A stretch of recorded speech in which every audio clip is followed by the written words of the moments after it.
எப்பா இட்லி போட்ட ஏசமான எவ்வளவு பெரிய பூகம் வந்தாலும் சரிடா நீ ஒரு ஆள் எஸ்கேப் ஆயிருப்பா. வெல்கம் டு ஐரக்ஷன் சேனல். எங்களோட வீடியோஸ் உங்களுக்கு பிடிச்சிருந்ததுன்னா லைக் பண்ணுங்க, கமெண்ட் பண்ணுங்க, ஷேர் பண்ணுங்க, மறக்காம சப்ஸ்கிரைப் பண்ணுங்க. ஓகே, இப்போ என்ன வீடியோ பார்க்க போறோம்? நிறைய பேர் சீமான் மாணவர்களோட ஸ்பீச் வீடியோ கேட்டீங்க, அந்த வீடியோ தான் பார்க்க போறோம். பார்க்கலாமா? என் பேர் யஷ்வந்த் பாபு.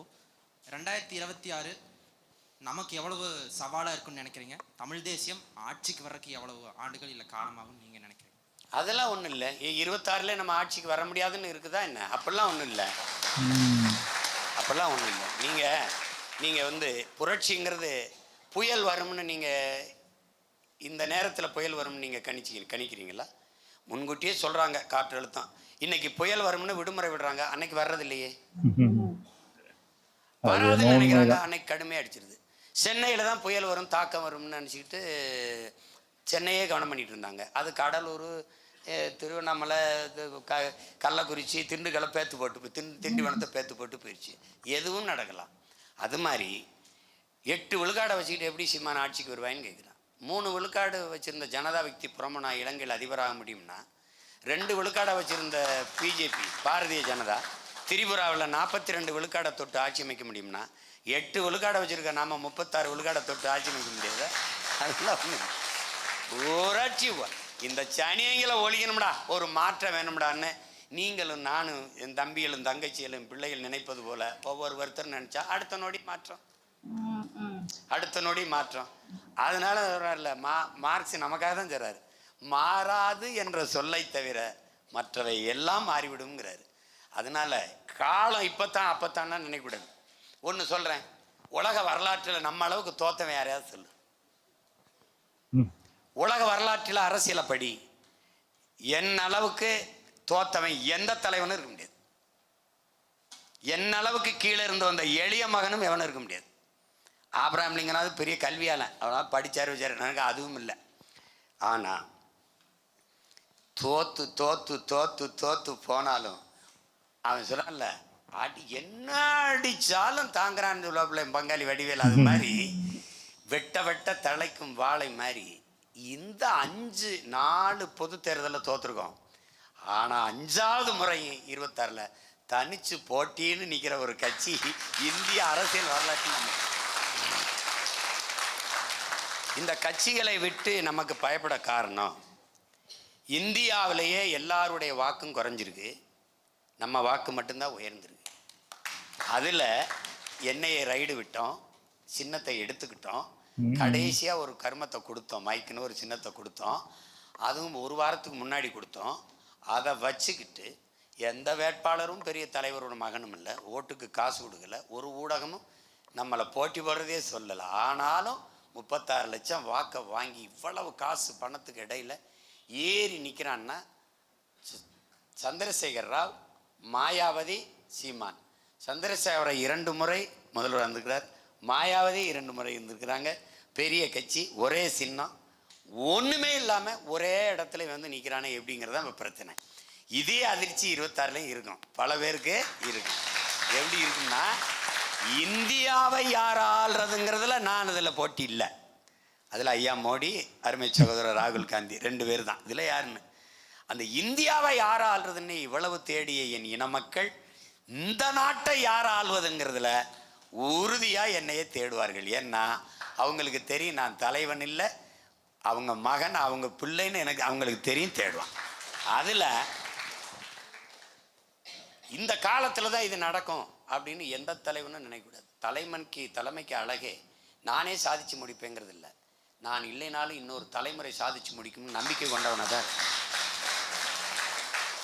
நானே சாதிச்சு முடிப்பேன்னா போய் படிங்க நான் பார்த்துக்கிறேன் அப்படின்னு சொல்ல தெரியாத.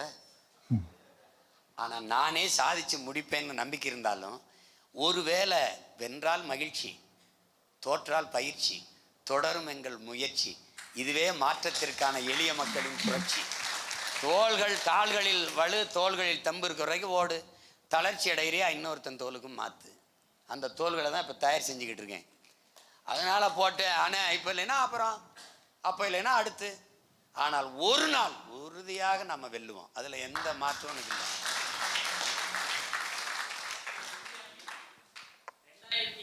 மர தேர்தல் ஒரு பயன்படுத்தி வேட்பாளர் நிறுத்தி இதுவரைக்கும் போட்டி போட்டிருக்கீங்க, ஆட்சியை கட்டிக்கிட்டே வரோம். 2026 ஒரு யுக்தி வச்சிருக்கீங்க. இப்போ வந்து என்னன்னா யுக்தி வச்சு நீங்க தேர்தலில் வாக்கு கேட்டாலுமே அவங்க வந்து நீங்க பேசுறதுல 15 செகண்ட் 30 செகண்ட் வெட்டி ஊட்டி பரப்பி அதை மக்கள் இப்போ வந்து நாம் தமிழர் கட்சிக்கு ஓட்டு போடணுங்கிறத அந்த 30 செகண்ட்ல மாத்திடுறாங்க. அதை மாத்தி வந்து நம்மள்கிட்ட இப்போ ஓட்டு கேட்க போறப்ப இவர் எப்படி பேசிட்டாரு அவர் அப்படி பேசிட்டாருன்னு சொல்லி அந்த ஷார்ட்டா அந்த பேசுறதே நீங்க வச்சு கேட்டு அது மாறிடுறீங்க. அவங்களுக்குலாம் நீங்க என்ன சொல்லணும்னு நினைக்கிறீங்க?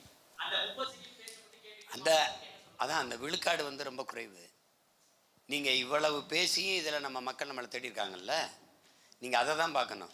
நீங்கள் உங்களை விமர்சிக்கிறவர்களுக்கு உண்மையாக இருக்க போராடாதீங்க. உங்களை நம்பி நிற்கிறவங்களுக்கு உங்களை விமர்சிக்கிறதுக்கு நீங்கள் வந்து விமர்சிக்கிறவனுக்கு நிரூபிக்க போகிற அவன் என்ன சொல்கிறான் லெலின், நீ நிரூபிக்க போகிறா, நீ தம்பி அப்படி இல்லை தம்பி இப்படி இல்லை. உன்னை நம்பி நிற்கிறவனுக்கு உண்மையாக இருக்க போராடு. 36 லட்சம் பேருக்கு நம்ம உண்மையாக இருக்க போராடுவோம், அதை 66 லட்சமாக மாற்றுவோம், அவ்வளோதான். இந்த வாட்டி நீ என்ன வெட்டி ஓட்டினாலும் அதெல்லாம் பழைய கதை. இயேசு அப்படி பேசிட்டாரு, ராமர் எப்படி பேசிட்டாரு, கண்ணன் எப்படி பேசிட்டாரு, இதே எத்தனை வரைக்கும் பேசுவா விடுப்பான்றான். இப்போ நம்ம என்ன பேசுகிறோங்கிறதான்.